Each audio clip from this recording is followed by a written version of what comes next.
విపరీతమైన ఎండలు ఉండాల్సిన టైంలో విపరీతమైన వర్షాలు పడతా ఉన్నాయి.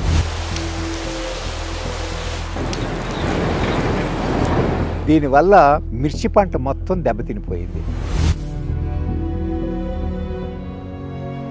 మొత్తం పొలాలు ఉట్టుకుపోయినాయి. ఇక అయ్యో కథ అయిపోయినాయి. ఈ రైతు సచ్చే మరి ఏమైనా ఏం లేదని ఇక పిల్లల పుస్తకం చంపి బ్యాంకులో పెట్టాం. సరిగ్గా చేతికొచ్చే టైంకి రేట్ లేదు, లేకపోతే పంట ఇది 20 సంవత్సరాల నుంచి పెడతానా, అది మొత్తం వానతోటి మొత్తం రాలిపోయింది.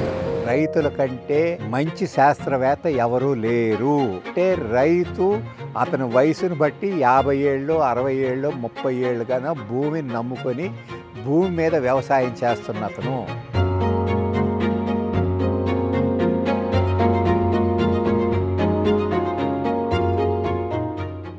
ఈ ఏడు కొన్ని ఏళ్ళలో పంట వేస్తే మేమే వచ్చి పీకేస్తామని ప్రభుత్వం చేత చెప్పిస్తున్నారు. రసాయనాలు విపరీతంగా వాడి మనం మంచి భూమిని చెడగొట్టుకున్నాం.